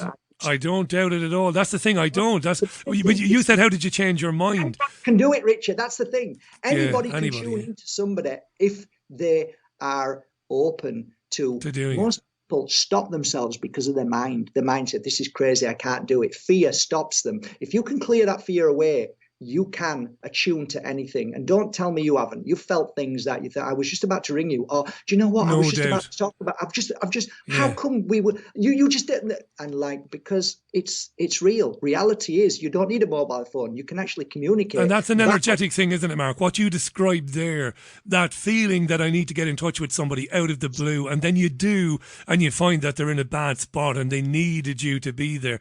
That's an energetic thing. That is not a coincidence. Well, when people laugh and mock at me, I say to them, why don't you just do some studying on the military-industrial complex and how they took psychics for many years and used them in many, many different forms. One of them was astral travel to find out where they... And then they look at me and what are they going to say to that? You actually calling the military-industrial complex crazy? That means that you have to say that the system's crazy, so that everybody is wrong and you are right. Hey, by the way, Mark, I'm so glad you brought up the military. He's not with us anymore, but I was lucky enough to get one interview with Dr. Rima Lebo's husband, who's not around anymore, God love him, General Bert Stubblebine. And General Bert, of course, world famous because he led those programs for the US military for years. They made a film. Well, in fact, there was a book called The Men Who Stare at Goats, which George Clooney was in the film. But that was about General Bert. And he came on this program 5 years ago. And he said, Richie, these programs are real because these things are possible. So you said to me jokingly, why did you change your approach, Richie? I changed my approach because I'm a lot of things. I'm stubborn. I'm curmudgeonly. I'm a pain in the arse. I'm not always a nice person, but I've got one thing going for me and one thing only. I'm honest. When I see things that challenge my perceptions and that shift my perceptions, I go with it. I don't deny them.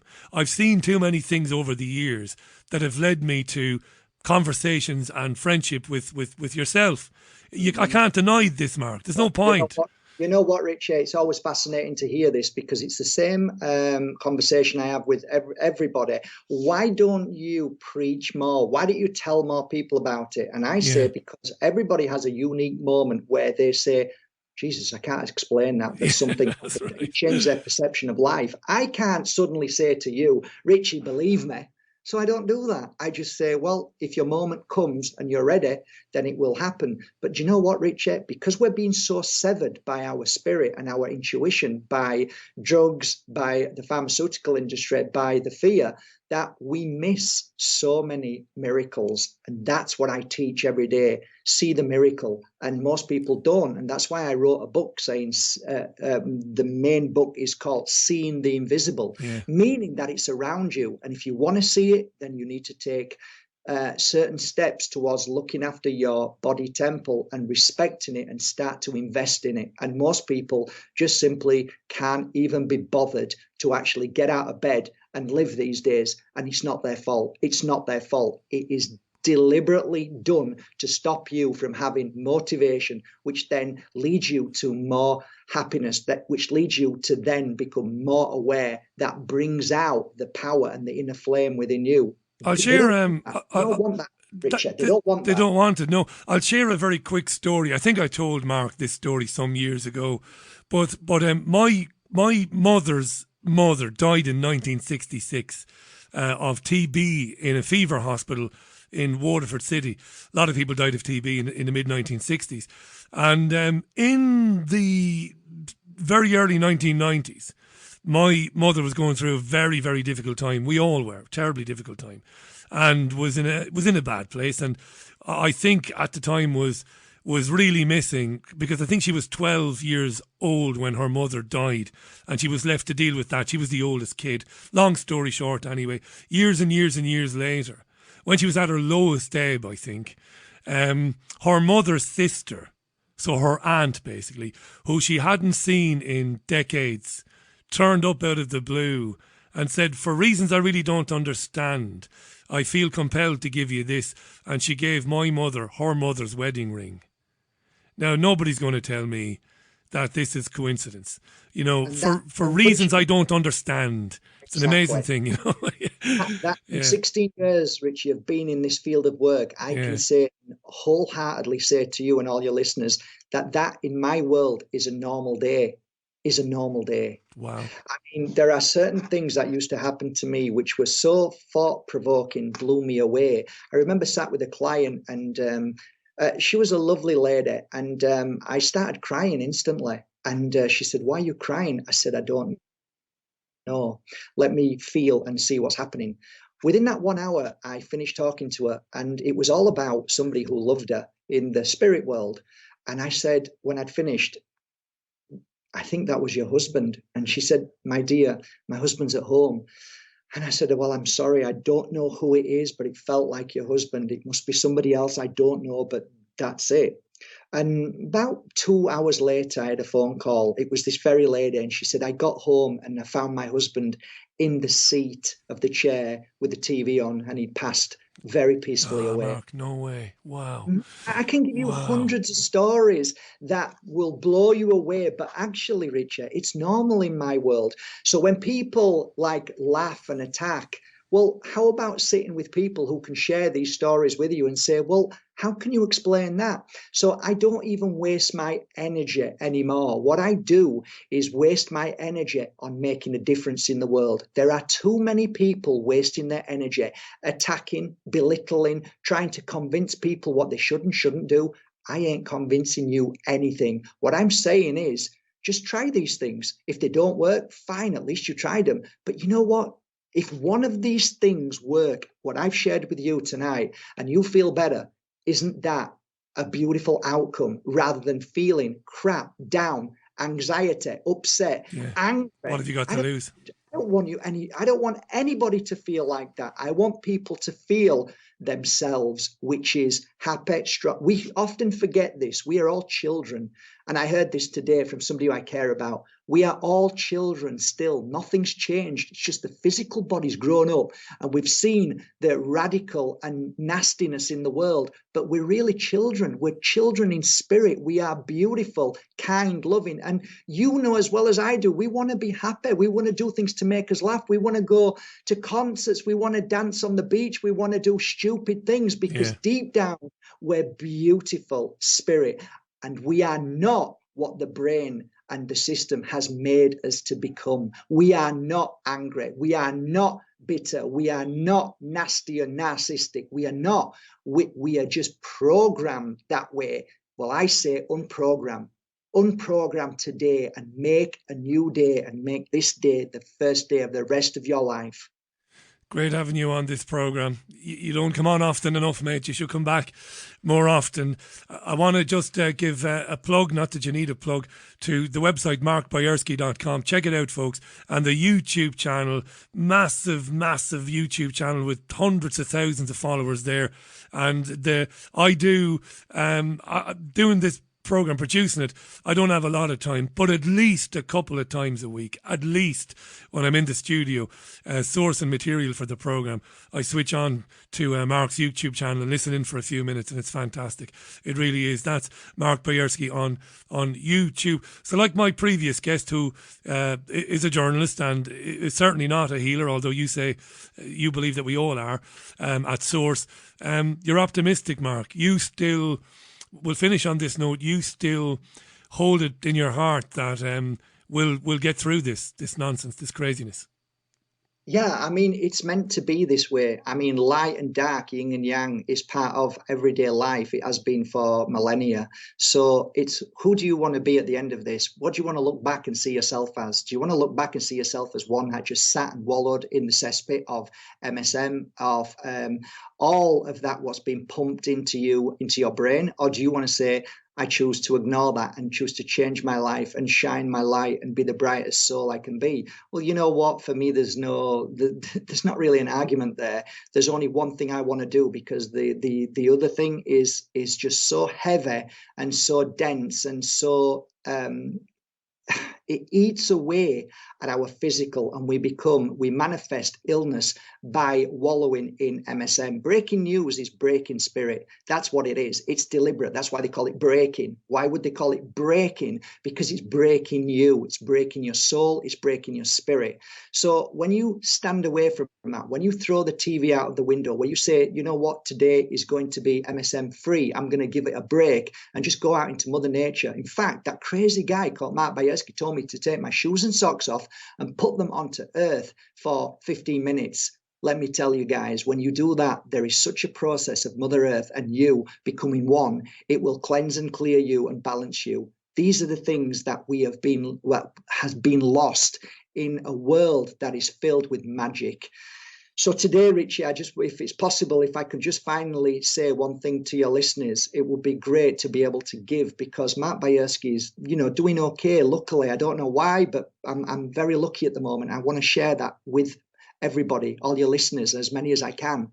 So what I've got is 50 beautiful packs of incense, everything that I talked about, sage, incense, some oils and a beautiful crystal, and I'm going to put them together in a pack, and I'm going to send them off to free of charge to 50 of the listeners. We're going to randomly pick out 50 of the listeners, if it's okay with you. I want to give that from my heart to theirs as a thank you, not only to have me on, but as my gift.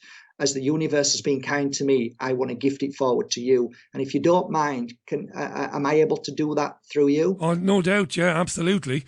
Mark, yeah.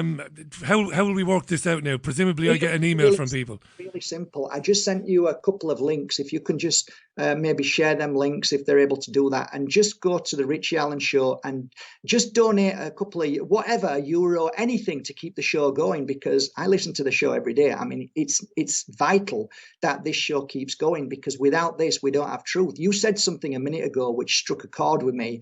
You know why you're so refreshing, Richie? Because you speak the truth. That's why. At least as we understand it. At least as it doesn't mean it is true, but as I understand it anyway, yeah.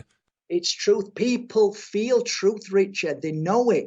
You can feel a charlatan. You can feel somebody who has an alternative agenda to when they're speaking. You can feel anybody with an ounce of connection to their higher self can feel there's something dodgy about that. But you, Richard, you speak truth. Whether that truth is truth, it's your truth, and we feel that. That's the difference. So all I was saying, Richie, is that we're going to randomly pick 50 people out and send them a beautiful emergency cleansing and healing pack from my heart to theirs. And all they need to do is just donate anything at all to the Richie Allen Show, you give me all them people's names and we'll put them into a draw, and we will send 50 of those people a pack from my heart and your heart, because we're doing this together. Brilliant, and we'll do it at the end of the week on Friday. Thanks so much for that. It's really generous of you. It's really kind-hearted. Thanks. So on Friday, we'll close it off on Thursday night, and on Friday, I'll get you the names and addresses then. That's a great idea, and as I said, it's really gratefully appreciated, Mark. Thanks so much. Yeah, help. We help each other, Rich. That's how it should be. We've sort of severed that. We've lost it because it's deliberate. They tell us not to help each other. They tell us not to love anybody. They tell us not to hug anybody. They tell us not to speak. But you know what, Rich? We're waking up to it. And we are definitely living in a world of awakening. That is for sure. Brilliant to have you back today, Mark. We'll speak again real soon. And thanks again for what you're doing. Thank you so much. Yeah, love you. Cheers, Mark. Bye for now. The great Mark Boyarsky, live from, not from Mijas Costa today, but from the northeast of Spain, where he's travelling around and working there. MarkBoyarsky.com is the website address, and do go to YouTube.com and subscribe to his channel. That's it for the programme. Thanks again to Mark. Thanks to Tony Gosling for being with me in the first hour, talking about Bristol and everything that went on there last night. I'm back with you again tomorrow, Tuesday, at 5 o'clock UK time, where I think, well, I'm pretty sure I'll be rejoined by Jenny Espelio. I hope I said that right. I probably said it wrong. The nurse, she'll be with me tomorrow. Bye for now.